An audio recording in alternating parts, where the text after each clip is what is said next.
Entrepreneurs, it has been a while since I had the chance to bring back a guest for a bonus Rewind the Clock episode, and I have a fan favorite on the show coming back. Crushed his first episode, and Christopher, it's great to see you again. How you doing? Hey Vince, how you doing? I'm doing good, man. I'm doing good. I'm glad to hear from you and talk to you and have the opportunity to talk to your audience. Yeah, I'm excited. Behind the scenes, we were just talking. Turns out Christopher may be doing some work here in the Tampa area. He's Yeah. out there in the Kansas City area right now, so it'd be great to have him even for a few moments in Florida. But welcome back to that entrepreneur show. It's Vincent A. Lancy here. And as I mentioned, we're bringing back an incredible guest this week.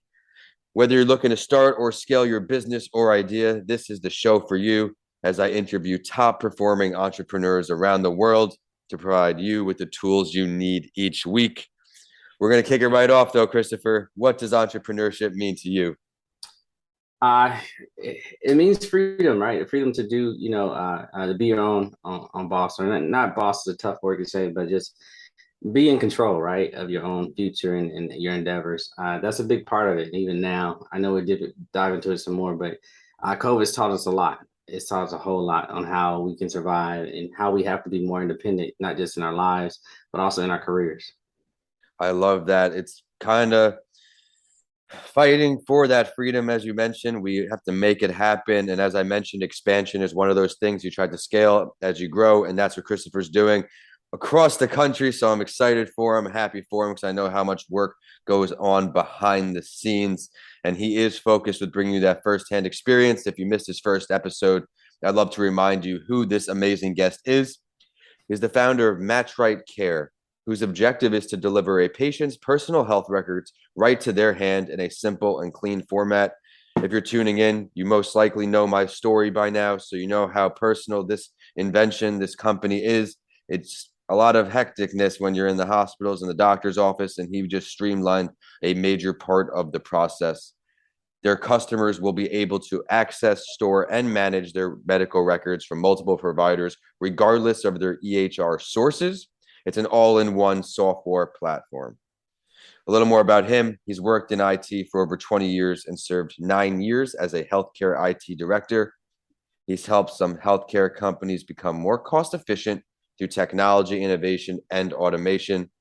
He's also the president of 531 Digital LLC, which is a tech company that was started to help companies tackle IT strategies and develop software. So sit back, relax, and enjoy this conversation with Christopher Jones. Welcome back. Thanks, Chris. I don't know if I deserve all that, but I appreciate the accolades, I guess. Hey, be sure to scroll down in this episode description if you missed our first episode. It was a great conversation that not only helped tech individuals, not only helped those in the medical field, but helped anyone looking to grow and grow and grow in their business of idea. But let's now have Christopher do some of the talking about this amazing company, MatchRite Care. I appreciate it. Yeah, I'm Chris Jones, the founder of MatchRite Care. Where a personal experience of mine, I don't know if you heard my first story, is that I lost a son to cancer, a 5-year-old to cancer in 2009. But within that, he was diagnosed with cancer, and within a year, he was given a year to live from his diagnosis. And to make a long story short, we missed a clinical trial for him in that short time frame we had to fight for his life. Not to say the clinical trial would have helped, based on the tumor that he had, brain tumor that he had, but the idea we missed that was a big part of it. And then I would go on, as Vincent mentioned before, I work in healthcare for over 8 years as an IT director, and I started to understand the needs on both sides. The needs as a parent or a loved one to have those records, to have better control and access to them. And then from a professional side, I've seen on the other side of doctors and just companies, healthcare software companies, trying to give doctors a better understanding of what those patients' records entail, right? To provide better value care. So I've seen it on both sides of that coin, and that's how we kind of spanned out and built MatchRite in that sense. I was really focused on giving the patient more control, but then to give the doctors and the loved ones more access to the information too. So it's a bridge, right? So our software does bring in the information, bring all the those records in for the patients and the doctor. But I think the biggest part is what we focus on: the ability to share it, right? There's one thing to have it, but the ability to be able to share it and put use to it, utility to it, is what's mainly important for us as MatchRite. I love it. And This segment is sponsored by Bedrock Business Builders, a small business startup specialist. Start, build, Manage. Countless and thousands of people are not missing appointments, not missing messages with doctors, not having any miscommunication because you went out there and made it happen. What's new though since you last joined? Like I said, we spoke behind the scenes, maybe some Florida fireworks going off. Let's talk more about what's going on. Yeah, just to wrap it up. So, since we've last talked, quite a few things has happened. We understood that we started out as a software SaaS company, software as a service, is what it stands for. We started out building this software, this app was our main idea, is what we led in with. What we learned after we started hitting the market last year heavy, we started to understand that some of these healthcare systems have bigger needs and they need services that tied to the app, right? They need a way to connect to apps like ours because let's face it, technology in hospitals are old, right? They're legacy systems, and they're having issues just even connecting to our application, right? Because it's more our system's more updated. So we expanded our system, expanded our company a little bit further, and create a services arm of our company, which allows us now not only provide an application for them to connect to their patients better, these health systems connect to patients better. We also create a service arm that allows us to extend our hand into the operations and into technology and help them bridge the gaps towards softwares like ours. And it's at that case where we saw a lot of traction. We got a really big contract in hand, government contract we're working on now with a large healthcare integrator. We also are, like I mentioned, we're working with a group there in Tampa as well. So we're seeing a lot of traction focused on the services side, not just the app that we built to allow patients to move information back and forth, but the idea we can help health systems come closer to technology like ours. You're going to keep evolving, growing and growing. Everyone listening on, you heard how he pivoted. It was a software app. Then he realized how much bigger needs there were. He didn't want to only contribute what he did, which was such a huge contribution. He's trying to tackle the whole world. So I love the ambition. Is there anything next for you besides MatchCare? Are we going to keep focusing on MatchCare? What have you been going on? Oh man, I don't know how much time do we have, right? I think The show is yours. yeah, so it really for us, it's really interesting. So in this time frame, I have to say this is that I had my older brother was murdered in when COVID first started. He was heavily in technology as well. He was a coder by trade, but he never really practiced that, right? He went to school for it, but he never practiced work with his hands. But anyway, over that time frame, me and my brothers and my siblings were getting together to start our own venture group, right? To really focus on people that has technology acumen that want to do technology but can't really get in that field. So that's really exciting for me, even beyond the software that we're doing. This is really exciting for me now because it helps me extend my hand and extend our heads into other, underserved communities and give them an opportunity now to build technology, right? Use my skills and my brother's skills. So we started working on that. We teamed with a group and really started to build that out.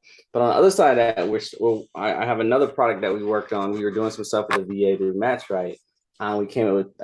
We have this new product working on called Valor Verify, and it's going to help veterans identify veterans and confirm their veteran status. So those are two things that we're working on simultaneously. I have a whole nother group working on this company called Valor Verify, and it's really in that vein. You look at those two companies, and that's why we looked at creating this MVJ Ventures is what we started now as our brothers, because we have these two companies. How do you match that? And I'll go a step further, really. I said a lot, but I think I'm going to try to wrap this up, is that in this entrepreneurial journey, you always are looking to pitch your product, right? Pitch your idea, right? So I'm always sitting across the table for somebody else, asking them for resource of his money, resource in that standpoint. And over that time frame, the last 3 or 4 years, probably the most impactful thing that I learned is that I always hated being on this side of the table, right? I wanted to understand what was on the other side of the table and how to get to that spot. And what COVID's done, I think, is really, really lessen that gap there, right? So there's gateways to people or gateways to resources that's always been there. And I think if you look at the gate, trying to get to those gates, there's always gatekeepers. It's always been there that's kind of control that. But if you really think about what COVID did and where the technology is going now, is that the gates and the gatekeepers are still there, but the fences around them are gone. If we really would step back and look at it, we can walk around those gates and get to the resources that we need through LinkedIn or through any other social media components now. I think that's one of the good way to look at it too. I love it. Thank you for sharing that lesson learned from COVID because it resonates with me. How did we meet, Christopher? How did we connect? Yeah, same way, right? On LinkedIn. LinkedIn has been a huge resource, and I used to speak about it a lot more in my shows.